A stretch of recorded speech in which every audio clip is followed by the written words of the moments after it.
이제 계속해서 얘기를 이어가보도록 하겠습니다. 그 전에 이제 한 가지 말씀을 드리면 저희가 이제 기술적인 이슈가 좀 있었어가지고 뒤에 키를 뺐는데 키가 안 빠지는 이 대참사가 발생을 해서 기존에 올라갔던 영상이 지금 2주째 이제 초록색 판으로 그대로 올라갔는데 아마 이제 이 영상부터는 좀 제대로 다시 올라가게 되지 않을까라고 좀 생각이 듭니다.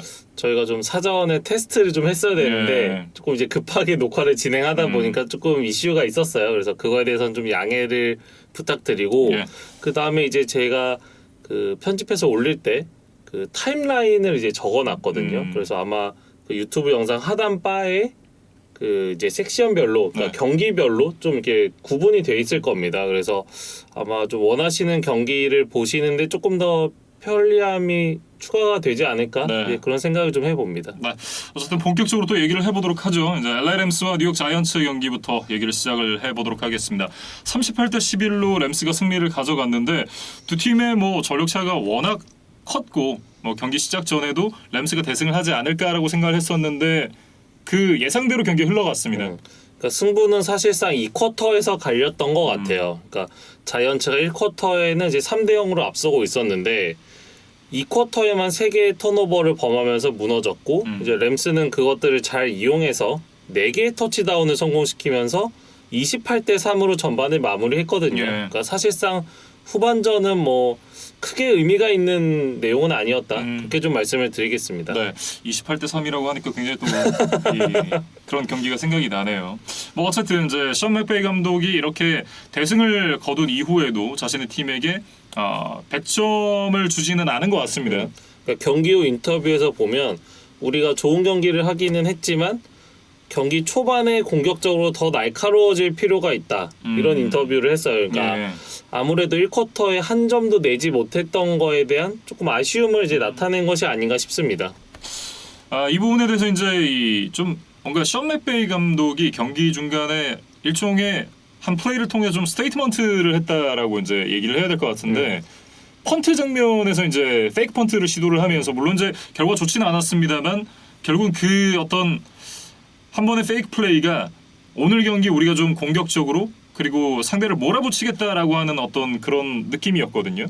그러니까 이 상황에 대해서 좀 설명을 드려보면 1쿼터 막판이었어요. 그러니까 펀트를 차야 하는 4th and 11 그러니까 굉장히 많은 야드가 남아있는 상황이었는데 여기서 그 펀터 조니 해커에게 패스를 시켰거든요. 이 해커는 이제 대학 시절인가요? 고등학교 시절인가요? 아마 이제 쿼터백 경험이 있는 이제 그런 선수기 때문에 맥베이 감독이 종종 이런 이제 펀터에게 패스를 시키곤 했는데 이날도 그 플레이가 나왔어요. 그래서 사실은 패스 자체를 성공을 해서 퍼스트다운까지 만들어냈는데 이제 그 과정에서 이제 페널티가 나오면서 무효가 되고 말았거든요. 그러니까 그리고 이제 연달아 뭐 트릭 플레이를 시도할 수는 없으니까 이제 상대가 대비를 하고 나오니까 이제 정상적으로 펀트를 해서 공격권을 넘겨주기는 했는데 공교롭게도 이 장면 이후에 램스의 선수들이 좀 각성을 했는지 이 쿼터에 이제 말씀드린 대로 28점을 몰아쳤습니다. 그래서 맥베이 감독이 좀 메시지를 준 것 같아요. 저는 그리고 이 플레이는 그런 생각도 들어요. 자이언츠와 우리의 격차가 그만큼 많이 난다라는 어떤 자신감의 발로인 것 같기도 합니다. 그러니까 4th and 11에서 이 플레이를 실패하더라도 우리는 결국에 이길 수 있다는 좀 자신감 그런 것이 좀 묻어있지 않았나 싶어요. 뭐 어쨌든 스태포드 선수가 이날 이제 251야드 4개 터치다운 패스를 성공시키면서 또 경기 막판에 조퇴를 했습니다. 그리고 러닝백 데럴 핸더슨이 107 스크리미지 야드에 2개 터치다운 그리고 쿠퍼 컵이 130야드에 2개 터치다운 이렇게 좀 스태포드를 도와주는 이제 든든한 지원군들이 있었습니다. 뭐 수비에서도 이제 이 테일러 랩 선수가 또 좋은 모습을 보여주면서 승리를 가져갈 수 있었던 램스였는데 어쨌든 이제 이 램스가 1패를 하긴 했습니다만 현재까지 굉장히 좋은 페이스를 이어가고 있고 그 좋은 기세로 이제 다음 주에 디트로이트를 만납니다. 저희가 스케줄 프리뷰 방송에서도 얘기했던 그 경기가 이제 드디어 찾아올 예정이에요. 그러니까 고프와 스태포드가 유니폼을 맞바꿨고 이 7주차 맞대결이 될 때쯤에는 두 팀 중에 누가 더 좋은 트레이드를 한 것인지 조금 얘기를 해볼 수 있지 않겠느냐 이런 이야기를 했었는데 지금 답은 어느 정도 좀 나와 있는 것 같습니다. 이거는 답이 거의 정해졌죠. 그러니까 물론 라이언스가 아직 까보지 않은 1라운드 픽 2장이 있기 때문에 근데 이제 상위 픽은 또 아니니까 그러니까 그것까지 결과를 두고 보기는 해야겠지만 그래도 지금까지는 램스가 조금 더 성공적인 트레이드를 한 것이 아닌가 예. 그런 생각이 들고 이 7주차 맞대결도 좀 재밌게 지켜보시면 좋을 것 같습니다. 네. 그리고 이제 자이언츠는 이제 시즌 중에 부상자가 굉장히 많이 나오면서 결국 또 부상에 발목이 잡히는 모양새인데요. 그러니까 이날 리시버 스털링 셰퍼드가 돌아오기는 했고 또 지난주에 뇌진탕으로 경기를 이탈했던 데니얼 존스도 돌아오기는 했어요. 예. 그런데 지금 나머지 선수들의 결장이 너무 심각했습니다. 케니 골라데이, 데리우스 슬레이튼, 세이컨 바클리 이런 이제 핵심 스킬 플레이어들이 모두 인액티브였고 예. 지난 경기에서 이제 펀치를 날리면서 퇴장을 당했던 캐데리우스 토니가 출장하기는 했는데 1쿼터 첫 드라이브에서 또 발목 부상을 당하면서 예. 돌아오지를 못했어요. 그렇다 보니까 뭐 지금 스털링 셰퍼드와 데니얼 존스 이 두 사람 가지고 지금 뭐 공격을 풀어갈 수는 없잖아요. 그렇죠. 가뜩이나 강력한 램스의 수비를 상대로 예. 그렇다 보니까 자이언츠가 좀 경기 내내 어려움을 겪었습니다. 네. 그러다 보니 이제 데니얼 존스 선수가 이날 이제 인터셉션만 3개를 던지면서 경기가 터지고 말았는데 참 자이언츠도 몇 년을 보면 선수들의 어떤 선수단 구성 자체는 나쁘지 않거든요. 근데 결국은 지금 이게 성적이 나지 않는 부분에 대해서 부상도 부상이지만 뭔가 이 코칭 스텝의 어떤 뭐라고 해야 될까요? 스킴이라든지 플랜이라든지 이런 것들이 좀 미약하지 않나라는 생각도 좀 들기도 해요. 네. 그러니까 주 타겟으로 지금 언급되는 인물들이 오펜시브 코디네이터 제이슨 게럿 그리고 단장 데이브 게틀먼이에요. 네. 그래서 게틀먼 이야기를 좀 해보면 이 사람이 지금 18시즌부터 자이언츠의 단장직을 수행을 하고 있거든요. 그렇죠. 근데 그 기간부터 지금 21시즌 6주차까지 정규리그 총 54경기에서 16승 38패입니다. 그러니까 지금 한 시즌에 가장 많은 승수를 거둔 것이 지난 시즌의 6승에 불과해요. 예. 그러니까 한 번도 위닝 시즌이 없고 이제 범위를 17년부터로 좀 넓혀보면 최근 35번의 홈 경기에서 9승밖에 없다 그러거든요. 예.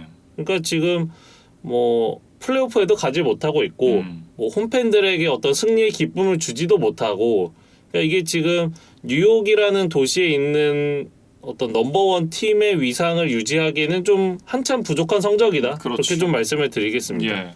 뭔가 좀 강력한 충격 요법이 필요하지 않을까라는 생각이 들기는 해요. 예. 그러니까 이날 팬들이 좀 그 역할을 해주고 싶었던 것 같아요. 네. 그래서 경기 중에 뭐 야유를 보내기도 하고 또 아직 경기가 끝나지 않았음에도 굉장히 많은 수의 관중이 이제 경기장에 떠나는 그런 모습들이 있었거든요. 네. 그래서 자이언츠 구단 수뇌부나 선수들도 분명히 이 장면을 목격을 했을 거기 때문에 다음 주부터는 좀 쇄신한 모습으로 이제 나오기를 좀 바라겠습니다. 네.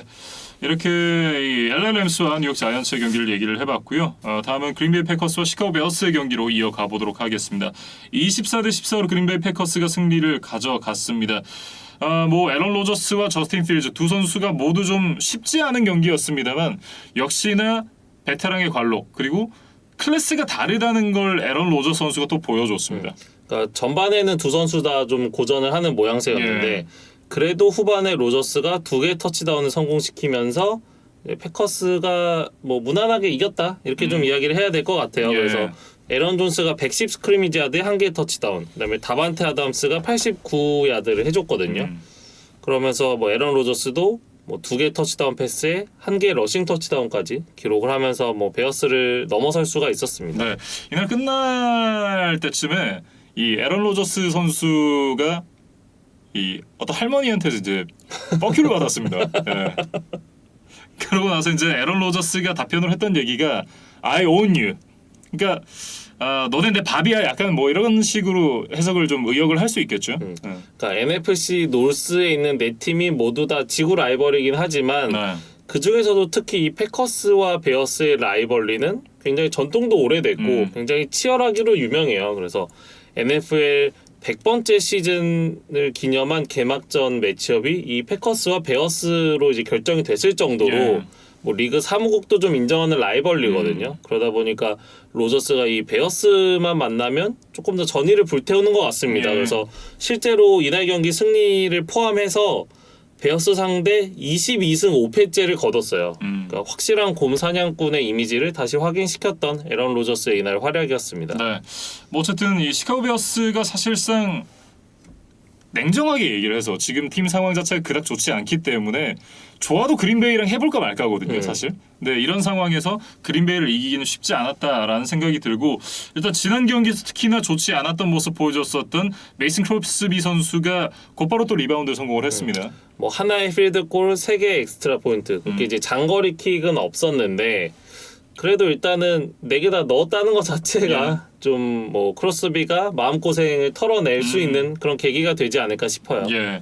사실 근데 베어스 같은 경우에는 이날 만약에 승리를 가져갔다라고 하면 또 한 번 이 시즌 초반에 좋은 흐름 그리고 그린베이를 잡았다라는 것에 대한 의미도 굉장히 컸을 거고 결국은 이제 이 포스트 시즌을 시즌 초반부터 한번 생각을 해볼 수 있는 그런 성적으로 가지 않았겠느냐라는 생각이 드는데 뭐 결국은 쉽지 않았죠. 그러니까 지구 1위로 올라설 수 있는 기회였거든요. 예. 그런데 이제 놓치면서 패커스와 이제 승차가 뭐 2게임으로 벌어지고 말았습니다. 그래서 필즈가 뭐 43야드 정도의 스크램블링을 해주기는 했지만 패싱 게임 자체가 좀 원활하게 되지를 않았고 이제 결국에는 어떤 경기 막판에 반드시 득점을 내야 하는 드라이브에서 필즈가 이렇다 할 인상적인 모습을 보여주지 못했다. 예. 그거는 좀 분명히 아쉽다고 지적을 해야겠습니다. 네.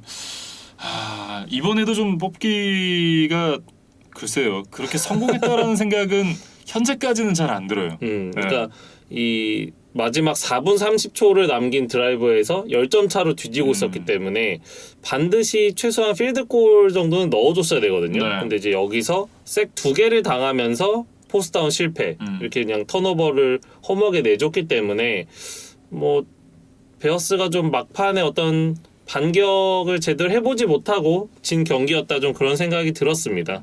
그나마 좀 위안거리를 찾아본다면 데비 몽고메리 선수가 이날 이제 IR에 올라가면서 나오지 못했고 데미안 윌리엄스가 지금 코로나에 걸려 있기 때문에 이날 경기에 나서지 못했었는데 신인 러닝백 이 칼릴 허버트 선수가 이날 이 19번의 캐리로 97 러싱 야드 터치다운 하나를 만들어냈다는 점이 그나마의 위안거리였다라고 말씀을 드려야 될 것 같아요. 그러니까 지난 경기에 이어서 허버트가 또 좋은 모습을 보여줬어요. 그래서 몽고메리까지 건강히 돌아온다면 이제 베어스가 좀 러싱 공격을 중심으로 좀 오펜스를 풀어갈 수 있지 않을까 이제 그런 기대를 해보고 네. 사실 이제 베어스가 3승 3패를 기록하고 있기는 하지만 경기 내용을 보면 사실 2승 4패 정도에 더 가깝거든요. 그렇죠. 혹은 1승 5패. 네, 근데 지금 향후 스케줄을 봐도 당장 다음 주에 벅스를 만나게 돼 있어요. 그리고 이제 남은 시즌 전체를 보면 뭐 볼티모어나 애리조나 그리고 그린베이처럼 지금 리그에서 최상위권을 달리고 있는 팀들과의 경기가 꽤나 많이 있습니다. 그래서 베어스가 이 5할 승률을 끝까지 지켜낼 수 있을 것인가 이거에 대해서는 좀 회의적인 생각이 들어요. 네. 어쨌든 이제 다음 주에 벅스를 만난다라고 하면 다음 주 스팟 선발로 닉 폴스가 나서는 것은 어떤가라는 생각이 들긴 하거든요. 그 어떤 상대성, 네, 그거에 한번 좀 기대를 걸어보는 뭐 그런 도박을 해보자 뭐 이런 이야기신 것 같은데. 왜냐면 전적이 좋으니까. 특히 그 지난 시즌에 있었던 벅스와 베어스의 이야기를 좀 해보면 재밌을 것 같아요. 그 당시에 톰 브레디와 닉 폴스가 그 슈퍼볼 리매치를 벌였고 놀랍게도 폴스가 그날 경기 승리를 거뒀거든요. 맞아요. 그리고 그 과정에서 브레디가 뭐 선수들에게 굉장히 화를 내는 장면도 있었고 이제 말씀해주셨던 포스트 다운이 끝났는데 이제 서드 다운이 끝난 건 줄 알고 이렇게 손가락 4개를 펴는 좀 어떤 착각 그 이제 그런 것도 있었죠. 그러면서 이제 현지에서도 이제 늙어서 정신이 오락가락하는 거 아니냐라는 얘기들이 많았었거든요. 워낙 시즌 출발이 좋지 않기도 했었고 그러면서 이제 톰 브레이디의 시대는 갔다라는 얘기가 그때 당시 한참 나오고 있을 때였는데 이게 좀 그 결정적인 사건이었죠. 그런데 이제 시즌을 돌이켜 보면 브레이디가 그때 좀 액땜을 제대로 하고 그 이후에 좀 각성을 해서 결국엔 슈퍼볼 우승까지 차지를 했으니까. 그렇죠. 근데 브레이디도 어쨌든 지난 시즌 그 베어스와의 경기를 잊지 않고 있을 겁니다. 그래서 다음 주 베어스와 벅스의 경기가 사실 전력 차는 좀 나 보이지만 뭐 그런 관전 포인트가 있다. 이제 하나 좀 짚어드리고 싶었어요. 네, 패커스 얘기를 좀 해보면 저희가 이제 윗니 머실러스 선수가 방출이 됐다라고 말씀을 드렸었는데 지금 머실러스가 패커스로 갔습니다. 그러니까 사실 저희가 텍산스 리뷰를 할 때도 성적이 좋지만 수비가 좀 아쉬운 팀들이 이 머실러스를 노릴 것이다. 패커스도 그 후보 중에 하나다 이렇게 말씀을 드렸는데 딱 이 패커스와 계약을 했어요. 그래서 패커스가 지금 디펜스 어떤 뎁스 차트를 보면 자데리우스 스미스가 수술을 받고 IR 리스트에 올라 있거든요. 예. 그래서 좀 빠른 시일 내에 복귀가 어려운 상황이고 프레스턴 스미스도 이날 베어스와의 경기에서 경미한 부상을 당했어요. 그러니까 결국에는 이 패스러셔 쪽에 확실한 좀 니즈가 있었던 팀이다. 예. 그래서 이 머실러스를 영입하기로 좀 결정을 한 것으로 보입니다. 네. 어쨌든 이제 3사 스킴을 쓰고 있는 패커스이기 때문에 또 익숙한 그런 포메이션에서 뛸 수 있게 됐고 지금 이 약팀에 있다가 컨텐더 팀으로 이제 유니폼을 갈아입었잖아요. 그런 측면에서 봤을 때 머실러스 선수 개인적인 어떤 동기부여도 굉장히 클 것 같다라는 생각이 들어요. 그러니까 숫자로 보면 굉장히 명확한데 1승 5패 팀에서 5승 1패 팀으로 왔습니다. 예. 그러니까 머실러스도 좀 우승 반지를 차지할 수 있는 좋은 기회를 잡았어요. 뭐 어쨌든 머실러스가 어떤 모습을 보여줄지 한번 지켜봐야 될 것 같고 지금 이 랜달 캅이 공교롭게도 또 텍사스에 있다가 건너왔잖아요. 그때 패커스의 동료들이 랜달 캅한테 이런 얘기했다 그래요. 야, 너 탈옥한 사람 같아. 라는 얘기를 했는데 지금 휘트니 머실러스도 지금 같은 감옥에 있다가 지금 나왔거든요. 물론 뭐 머실러스 본인은 부인을 했습니다. 예. 예. 조금 이제 난감한 웃음을 지으면서 뭐 좀 대답을 좀 우물쭈물했어요. 예. 왜냐면 이제 랜달 컵은 텍사스에 굉장히 짧은 기간 있었기 때문에 어떤 뭐 로열티를 가질 수 없었던 상황이고 그렇죠. 머실러스는 사실 드래프트도 텍사스에서 됐고 뭐 거의 10년 가까이 뛰면서 프랜차이즈 스타로 사랑을 받았었잖아요. 그럼요. 그러니까 이제 친정팀을 좀 감옥으로 비유하는 이 짓궂은 질문에 뭐 선뜻 동의하기는 좀 어려웠던 것 같습니다. 네. 프로페셔널했다라고 이제 얘기를 하고 싶은데요. 어쨌든 머실러 선수가 이 패커스의 유니폼을 입고 어떤 모습을 보여줄지도 한번 기대를 해보겠습니다. 이렇게 이제 이 그린베이 패커스와 시카고 베어스의 경기 얘기를 해봤고요. 다음은 이제 달러스 카우보이스와 뉴잉글랜드 페이트리어츠의 경기로 이어가 보도록 하겠습니다. 35대 29. 달러스 카우보이스가 이제 승리를 가져갔는데 뭐 이진만 김민준 매치업이죠. 근데 이제 이날 사실 이진만 위원의 생일이었어요. 맞아요. 그래서 이날 좀 김민준 아나운서가 생일 선물로 좀 승리를 양보한 것 같습니다. 네. 저는 이날 이제 MLB 포스트 시즌 이 리뷰 프로그램이 있거든요. 저는 이제 그거를 하는 날이었어가지고 출근 준비를 하면서 이 경기를 봤었는데 뭐 거의 천당과 지옥을 왔다 갔다 하는 그런 기분이었습니다. 혹시나 이 경기를 안 보신 분이 계신다면 4쿼터 한 막판부터 보시면 좋지 않을까라는 생각이 들고요. 일단 이제 이 영상을 NFL 공식 유튜브에서 통째로 잘라가지고 한 30분 분량으로 만들어서 올려놨습니다. 한번 꼭 보시면 좋을 것 같고 편집이 굉장히 귀찮았나 봐요. 광고도 안 자르고 다 올려놨더라고요. 그러니까 그만큼 좀 긴박하게 올리고 싶었던 것이 아닐까. 이제 그럴 정도로 4쿼터 막판부터 연장전 이제 승부가 날 때까지 뭐 굉장히 재미있는 상황도 많았고 좀 긴박하게 흘러갔었습니다. 네.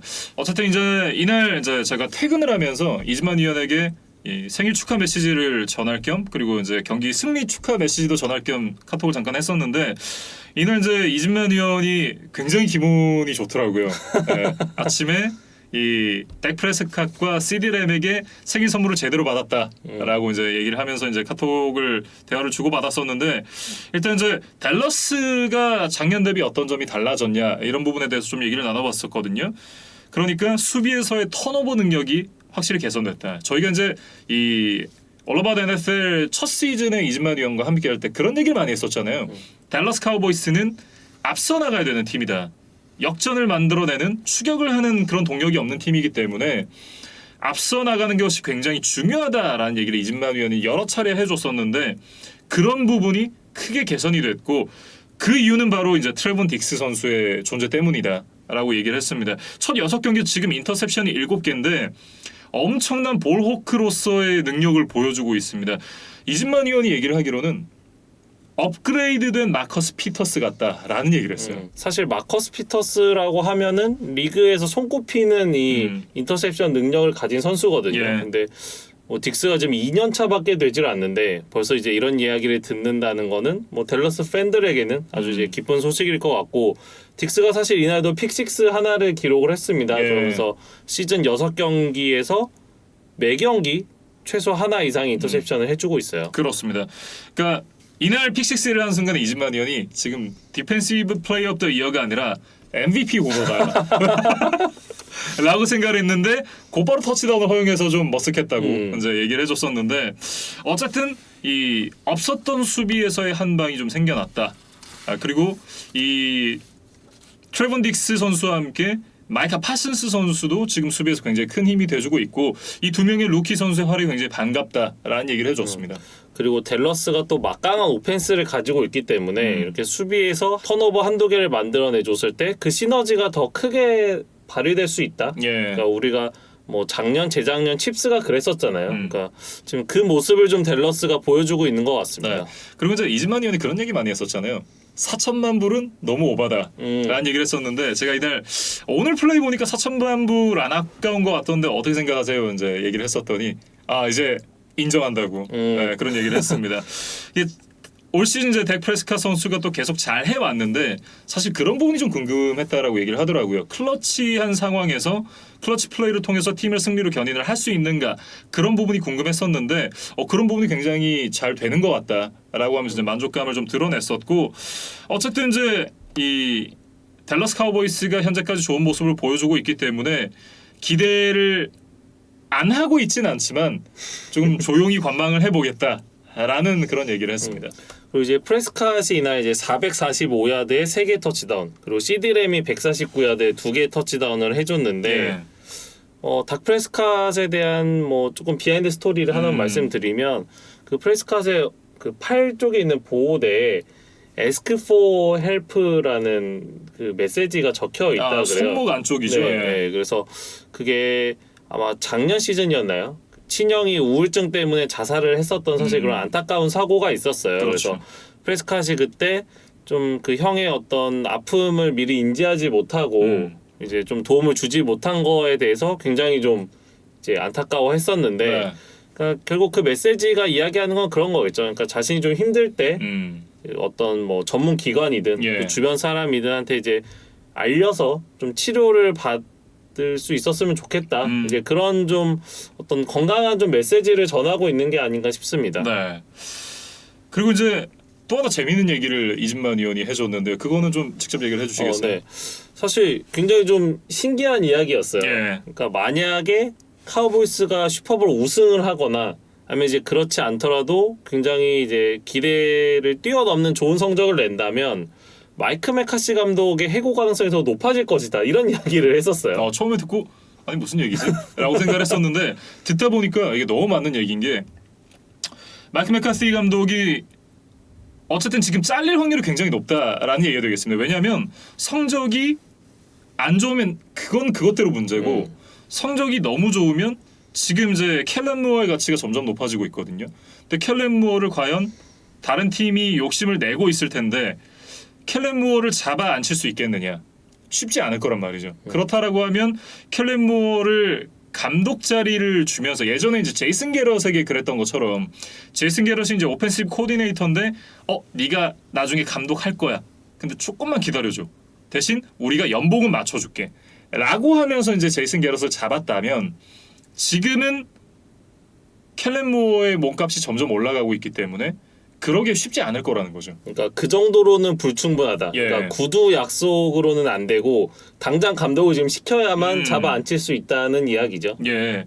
그러니까 이 지금 현 시점에서 봤을 때는 지구 우승은 너무 당연해 보이고 그리고 포스트 시즌에 나갔을 때 이 포스트 시즌에서 어디까지 올라가느냐에 따라 좀 달라지긴 하겠지만 뭐 지금 갑자기 컨퍼런스 챔피언십에 올라간다?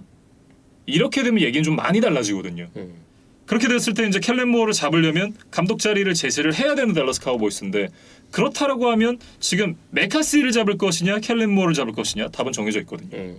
그리고 지금 이제 댈러스가 닥 프레스캇과 장기 계약을 맺어놨잖아요. 네. 그리고 프레스캇이 잘하고 있고 근데 이게 지금 켈렌 무어와 닥 프레스캇의 관계가 또 이제 특수하게 굉장히 좋기 때문에 닥 프레스캇을 위해서라도 켈렌 무어를 이제 감독이 앉혀야 되는 이유가 하나 더 있는 거죠. 예. 그래서 이래저래 좀 메카시 감독이 좀 어떤 승자의 저주에 좀 빠질 수 있는 가능성이 있다. 뭐 그런 이야기를 좀 해주신 것 같습니다. 그렇습니다. 더군다나 지금 4천만 불 받고 있는 쿼터백과 오펜시브 코디네이터의 관계가 굉장히 좋고 지금 켈렌 무어가 떠나지 않기를 덱 프레스캇이 바라고 있을 텐데 그렇다라고 한다면 덱 프레스캇이 구단에 나 켈렌 무어랑 같이 하고 싶어 보내지 마 라고 얘기를 하면 결국 구단은 고민이 깊어질 수밖에 없거든요. 뭐 그런 측면에서 봤을 때 지금 어쨌든 공격을 만들어내고 있는 주체는 마이크 맥카시라기보단 켈런 무어라고 봐야 될 것 같고 그렇다라고 한다면 사실 이제 구단의 선택은 그렇게 어렵진 않죠.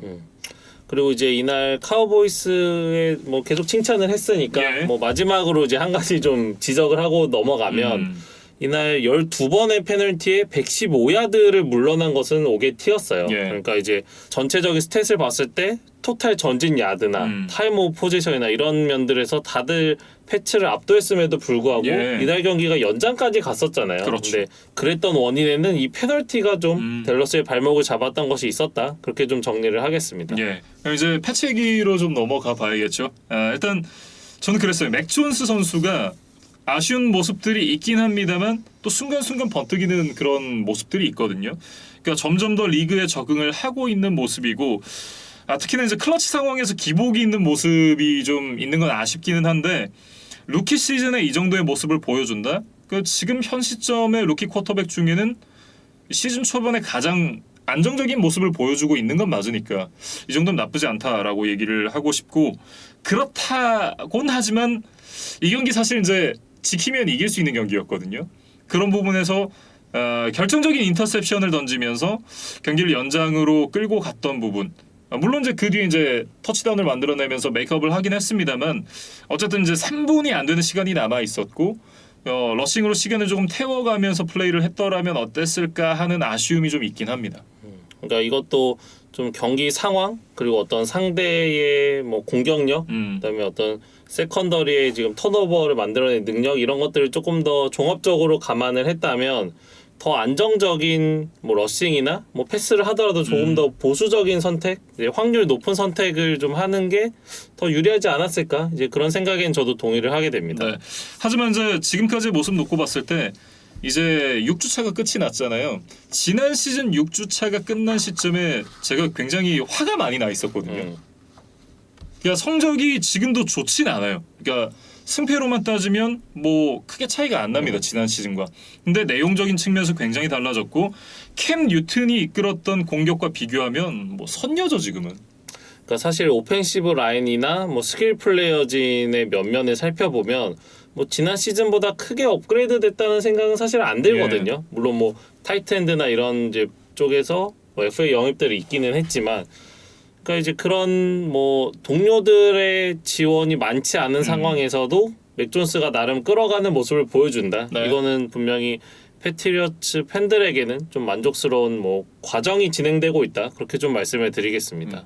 다만 이제 문제는 수비입니다. 첫 3주 동안의 이 패스 디펜스가 굉장히 좋았었던 뉴잉글랜드 패트리어츠였는데 물론 이제 그 첫 세 경기 상대가 그렇게 강한 상대들이 아니었다라는 점도 감안을 해야 되겠습니다만 그렇다고 하더라도 지난주 경기가 휴스턴이었는데 거의 300야드 가까이 패싱야드를 허용을 했었고 이 경기에선 445야드였나요? 굉장히 많은 패싱야드를 허용을 하게 됐는데 저는 그게 이 스테판 길모어 선수의 어떤 그 상태와도 좀 연관이 있지 않나라는 생각이 들어요. 그러니까 길모어가 팀을 떠나게 된 시점과 어떤 패치 세컨더리가 흔들린 시점이 좀 일치하지 않느냐 뭐 그런 지적이신 것 같아요. 그러니까 제이미 콜린스를 받아오기 위해서 이제 이 계약 조건을 이제 조정을 하자라고 얘기를 했었던 패치였고 그게 안 되니까 결국 이제 방출이 됐잖아요. 그러니까 그 시점부터 이 다른 세컨더리 선수들이 뭐 제이씨 잭슨이라든지 이런 선수들이 마음을 좀 놓았던 것이 아닌가. 그러니까 왜냐하면 이 스테판 길모어 선수가 어쨌든 지금 나오지 못하고 있긴 했습니다만 이 선수가 디펜시브 플레이어 오브 더 이어에 선정이 됐던 선수잖아요. 그런 만큼 돌아오면 넘버원 코너백이면 확실한데 그러면 이 선수가 돌아오기 전까지 내가 뭔가를 보여줘야지 내 자리가 아직 안전하지 않아 라는 의식을 갖고 선수들이 좀 긴장 속에서 플레이를 해왔다면 이제 스테판 길모어가 나갔으니까 내 자리 라고 생각을 할 수가 있다라는 생각이 좀 들더라고요. 그러니까 이게 풋볼이 이제 사람이 하는 거니까 그런 어떤 외부적인 요인들이 어떤 선수들의 컨디션이나 경기력, 뭐 혹은 정신력, 뭐 이런 쪽에 분명히 영향을 미칠 수가 있겠죠. 그렇죠. 뭐 이 부분은 어쨌든 뭐 저의 뇌피셜이긴 합니다만 그런 부분도 어쨌든 영향을 좀 주지 않았겠느냐라는 생각이 들고 전반적으로 이제 패싱 수비가 이렇게 안 돼 버리면 이날 러싱 수비는 좋았거든요. 뭐 평균 4야드가 채 안 됐으니까. 이즈키엘 엘리엇이 있음에도 4야드가 안 됐다는 거. 최근에 이제 엘리엇이 폼이 좋으니까 그렇게 이제 런 디펜스를 잘 만들어 놓고도 이렇게 뒷공간이 뚫려 버리면 뭐 수비가 어떻게 할 수가 없죠. 뭐 그런 측면에서는 수비의 개선이 좀 빠르게 필요한 패치인 것 같다라는 생각이 들고 일단 이제 다음 주 상대가 제츠입니다. 저희가 이제 지난번 녹화 때 차저스라고 얘기를 이제 했었는데 제가 다시 한번 스케줄을 체크해 보니까 뉴욕 제츠더라고요. 제가 최근에 이렇게나 정신이 없습니다. 그래서 일단 패트리어츠가 한 주 좀 쉬어가고 뭐 좀 승리를 추가하고 다음 주에 이제 차저스를 만날 수 있지 않을까 그런 기대감을 가져봅니다. 네, 이렇게 이제 뉴잉글랜드 페이트리어츠와 댈러스 카우보이스의 경기에 대해서 얘기를 해봤고요. 이제 선데이 나잇 풋볼이었던 시애틀 시옥스와 피츠버그 스틸러스의 경기에 대해서 얘기를 해보겠습니다. 이 경기가 이제 연장 승부까지 이어졌는데요. 23대 20으로 피츠버그가 승리를 가져갔습니다. 결국 이 시애틀에서 러셀 윌슨이 차지하는 부분이 얼마나 큰지를 확실하게 좀 보여줬던 경기였다라고 말씀을 드려야 될 것 같아요. 그러니까 최근 10년간 처음으로 시애틀이 러셀 윌슨이 아닌 다른 쿼터백을 선발로 냈던 경기였어요. 그때 뭐 그렇다면 이제 주전 러닝백에게 좀 많은 역할을 부여를 했어야 되는데 이날 크리스 카슨까지 IR 리스트에 올라가면서 출전하지 못했거든요. 그러다 보니까 뭐 지노 스미스가 좀 완전히 폭망하지 않을까 이제 그런 우려를 하면서 좀 지켜봤는데 생각보다는 사실 스미스가 잘 버텨줬어요. 그런데 이제 결국 TJ 와트의 벽을 넘어서질 못하면서 승리와는 인연을 맺질 못했습니다. 일단 이제 뭐 스틸러스부터 얘기를 해보면 스틸러스가 이날 이제 경기 초반부터 투 포제션으로 점수차를 벌리면서 좀 손쉽게 승리를 가져가지 않겠느냐라고 생각을 했었는데 웬걸 이제 추격을 허용하면서 굉장히 좀 타이트한 경기가 됐거든요. 전반을 14대 0으로 마쳤는데 후반 시작하자마자 계속 추격을 당했어요. 그러면서 뭐 좀 역전 위기까지 맞았지만 뭐 결국 스틸러스가 이제 승리를 거둘 수가 있었고 이날 뭐 나지 해리스 같은 선수들이 잘해주기는 했지만 결국 뭐 누가 주인공이었느냐 하면 이제 TJ 와트를 꼽지 않을 수 없을 것 같습니다. 그렇습니다. 이날 TJ 와트 선수가 2개의 색, 3개의 패스 골절 그리고 3개 태클 폴로스를 기록을 했고 특히나 이제 영장전에서 보여줬던 결정적인 2번의 플레이 이게 팀의 승리를 안겨준 어떤 결정적인 부분이었어요. 그러니까 시애틀이 연장전에서 선공을 잡았는데 여기서 이제 미드필드까지 전진을 허용을 했거든요. 그래서 이렇게 그냥 스틸러스 경기를 내주나 하는 순간에 TJ 와트가 13야드짜리 색을 기록하면서 이제 시애틀의 펀트를 유도를 할 수가 있었고 그 다음 이제 두 번째 수비에서는 첫 스냅에서 곧바로 스트립색 펌블을 만들어냈어요. 그러면서 곧바로 끝내기 필드골이 가능한 범위에서 공격팀에게 공격권을 줬다. 그러니까 거의 떠먹여줬다 이렇게 이야기를 해야 될 것 같아요. 그래서 지금 TJ 와트가 이번 시즌 직전에 이제 4년 1억 1,200만 달러 그리고 그 중에서도 보장액이 지금 8천만 달러나 되는 굉장히 알짜 계약을 맺었거든요. 그러니까 이러한 계약을 맺을 가치가 있는 선수라는 걸 좀 보여줬습니다. 뭐 형만은 아우 없다라고 얘기를 하는데 뭐 와트 형제는 좀 다른 것 같습니다. 어쨌든 이제 TJ 와트 선수가 팀에게 승리를 안겨줬고 시애틀은 이날 경기를 내주면서 2승 4패로 이제 지구 최하위까지 밀려나게 됐습니다. 그러니까 앞서 말씀드린 대로 윌슨과 카슨이 지금 모두 IR 리스트에 올라갔기 때문에 당분간 출전이 좀 어려워요. 그렇다면은 뭐 시애틀이 공격에서 많은 점수를 내기를 기대하기는 좀 어렵겠죠. 그래서 이제 다음 주는 시애틀이 좀 바이위크를 가져야 되는데 그러질 못하고 바이위크를 보내고 오는 세인츠를 만나는 일정이거든요. 그래서 다음 주 경기도 그렇게 쉽지는 않다. 그렇게 좀 말씀을 드리겠습니다. 그리고 이제 이날 이 데럴 테일러 선수가 굉장히 큰 부상으로 이제 경기장을 벗어나는 듯 보였었는데 검사 결과는 다행히 그렇게 큰 부상은 아니라고 해요. 그러니까 지금 신인 라인베커 데럴 테일러인데 이 선수가 이제 상대의 러싱을 막는 과정에서 다른 선수들과 좀 엉켜 넘어졌어요. 근데 이제 쉽사리 일어나지를 못했고 이제 앰뷸런스에 실려서 그다음에 이제 카트에 실려서 이렇게 경기장을 떠나는 모습이 있었거든요. 네. 그래서 혹시 뭐 시즌 아웃이 되거나 혹은 이제 그 이상 선수 생명이 좀 지장이 있지 않을까 이런 이제 걱정을 했었는데 예. 다행히 좀 큰 부상은 아니라고 합니다. 그래서 일단 다음 주 경기를 앞두고 뭐 퀘스천어블 정도의 상태로 좀 남아 있어요. 예. 그래서 테일러 선수가 지금 아직 어린 선수이기 때문에 좀 빨리 부상을 털고 또 좋은 활약을 하기를 기대를 하겠습니다. 네. 이날 상대는 이제 공교롭게도 스틸러스였고 그 부상 장면만 보면 이 라이언 쉐이지어 선수의 부상이 좀 생각나는 그런 장면이었거든요. 그렇기 때문에 굉장히 좀 걱정이 많이 됐었는데 일단 다행히 큰 부상이 아니라고 하니까 얼른 좀 털어내고 경기장 위에서 다시 모습을 봤으면 좋겠습니다. 그리고 이제 어쨌든 스틸러스가 승리를 가져가긴 했습니다만 이제는 좀 빅벤과의 결별이 점점 더 다가오고 있거든요. 그렇기 때문에 이제 내년 드래프트에서 쿼터백을 뽑아야 되는 그런 상황인데 지금 뽑을 선수가 없습니다. 그러니까 스틸러스가 지금 이제 5할 승률을 맞추고 기분 좋게 바이위크에 들어가기는 해요. 근데 아까 베어스와 좀 비슷한 것 같습니다. 그러니까 실제 보여주는 경기 내용은 5할 미만의 팀에 더 어울리는 그런 경기력이기 때문에 예. 결국에 뭐 여러 가지 문제가 있지만 이제 쿼터백에 대한 좀 세대 교체가 이제 좀 불가피해진 시점이 온 것 같아요. 예. 그래서 뭐 그럼 이제 내년 드래프트에 뽑을 만한 어떤 쿼터백이 있느냐 이걸 좀 지켜봐야 되는데 CBS의 조시 에드워즈라는 애널리스트가 작성한 그 내년 시즌 목 드래프트 자료를 좀 인용을 해봤습니다. 근데 이 자료를 보면 전체 9번 픽까지 내려와서야 쿼터백이 처음으로 지명이 돼요. 물론 이 사람의 이제 개인적인 의견이긴 예. 하지만 그래서 지금 9번 픽에 애틀랜타가 리버티 대학의 말릭 윌리스라는 선수를 뽑는 것으로 되어 있거든요. 예. 그러니까 물론 뭐 쿼터백에 대한 니즈가 상위 순번 팀에 없는 것도 맞지만 뭐 정말 좋은 쿼터백이 있다면 사실 앞다투어 이제 뭐 트레이드업을 해서라도 뽑는 게 그렇죠. 쿼터백이잖아요. 근데 지금 대학 풋볼 이번 시즌을 보면 그럴 만한 선수가 딱히 보이지 않기 때문에 네. 뭐 아마 이런 목 드래프트 결과가 나오는 것 같습니다. 그리고 스틸러스의 순번까지 내려가 보면 전체 17번으로 올미스의 쿼터백 맷 코라를 뽑는 것으로 되어 있거든요. 예. 사실 저도 이 선수의 경기를 보지는 못했고 이제 스탯을 좀 보고 왔는데 사실 2020 시즌에는 인터셉션이 14개나 있었던 선수였어요. 그런데 이제 이번 시즌 초반에 그 문제가 좀 해결이 되면서 평가가 좀 올라가고 있는 선수라고 좀 소개가 되어 있더라고요. 네. 그래서 뭐 NFL에 있는 선수 중에는 뭐 잭 윌슨과 비슷한 스타일이다. 뭐 이렇게 좀 스카우팅 리포트가 나와 있는데 과연 이 피츠버가 맷 코라를 뽑게 될지 뭐 이런 것도 좀 지켜보시면 재밌을 것 같습니다. 네, 여기까지 이제 시애틀 시옥스와 피츠버그 스틸러스의 경기 살펴봤고요.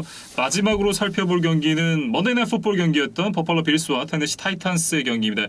이 경기에서 테네시 타이탄스가 승리를 가져갔습니다. 그러니까 34대 31 아주 막판까지 쫄깃한 어떤 승부 끝에 테네시가 신승을 거뒀습니다. 예. 그래서 사실 AFC 이스트와 AFC 사우스의 지구 1위 팀들끼리 대결이기는 했지만 테네시가 좀 기대에 못 미치는 성적이었던 데 반해서 버팔로는 완연한 상승세였기 때문에 예. 그리고 또 칩스를 넘어서고 왔기 때문에 그래도 내심 버팔로가 이기지 않겠느냐 이런 생각을 했었어요. 근데 7번의 리드가 바뀌는 명승부 끝에 예. 타이탄스가 승리를 가져갔습니다.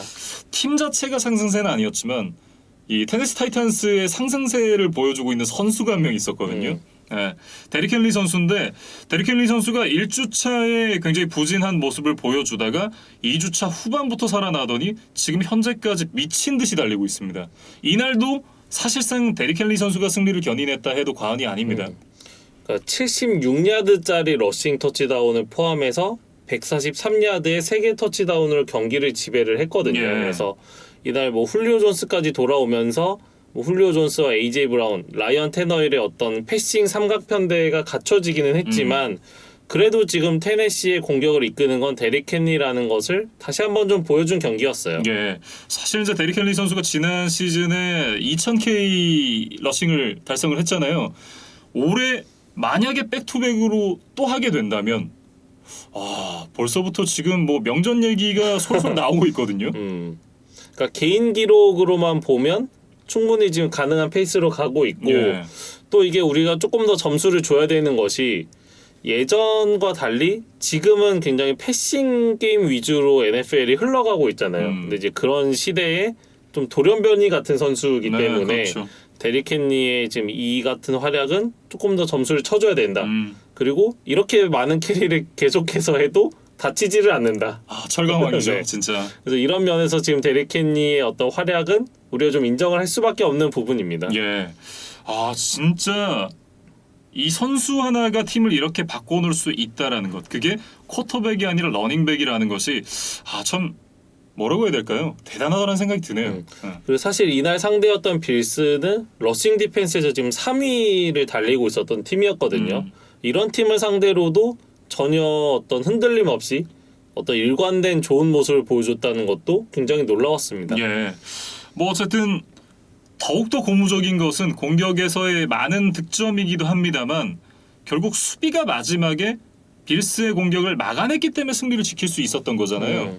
그러니까 물론 30점 넘게 내주기는 했습니다. 근데 어쨌든 마지막 순간에 이 수비진이 집중력을 놓지 않았던 것, 예. 그것으로 인해서 테네시가 승리를 거뒀다는 것이 뭐 브레이블 감독이나 테네시 팬들에게는 또 기억에 남는 순간이 될 것 같아요. 그렇습니다. 더군다나 이제 상대가 빌스였음을 감안하면 어떻게 보면 이제 많은 실점은 불가피한 그런 경기였거든요. 그렇다라고 봤을 때 내줄 점수는 내줬지만 정말 중요한 포인트에서 끝까지 집중력을 발휘를 했다라는 부분에 좀 칭찬을 해줘야 될 것 같아요. 그리고 이제 빌스 이야기로 넘어가 보면 뭐 경기 초반과 경기 막판이 좀 아쉬웠다고 이야기를 해야 될 것 같아요. 그러니까 빌스가 경기 내내 5번이나 레드존에 들어가 놓고도 터치다운을 2개밖에 하지를 못했거든요. 이게 좀 결정적인 페인이었는데 경기 초반에 2번의 드라이브에서 모두 상대 진영 10야드 이내까지 전진해 놓고도 필드골로 끝난 것이 좀 아쉬웠고 예. 경기 막판에 이제 역전을 당한 뒤에 3분이 그래도 남아 있었어요. 그래서 빌스가 충분히 재역전을 하고 그것을 지킬 수 있는 기회가 있었는데 그걸 좀 번번이 좀 2% 뭔가 잘 풀리질 않으면서 결국 역전에 성공하지를 못했습니다. 예.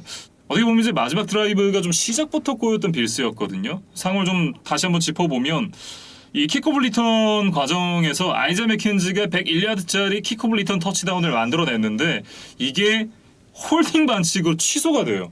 그러면서 이제 공격을 시작을 했었던 빌스였고 조시 앨런이 이제 상대 진영 8야드 지점까지 전진을 만들어내는 데는 성공을 했습니다만 사실 여기서 이제 이 마지막 1야드가 또 부족하면서 터치다운이 되지 않았거든요.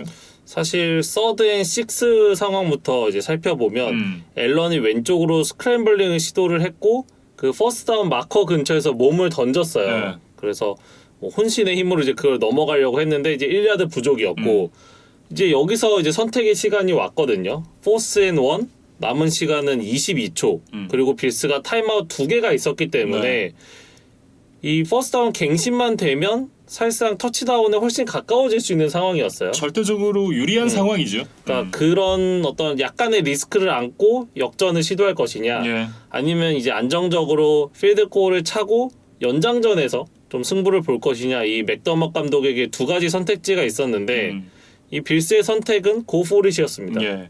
결국 이제 연장을 가냐 정규 시간 안에 경기를 끝내냐 뭐 이 선택이었던 것 같은데 결국은 이제 맥더머 감독이 정규 시간 안에 경기를 끝내기를 선택을 했었고 이 결과론적으로는 이 패배가 되긴 했습니다만 사실 제가 션 맥더머 감독이었다라고 하더라도 그 선택을 하지 않긴 좀 어려웠을 것 같아요.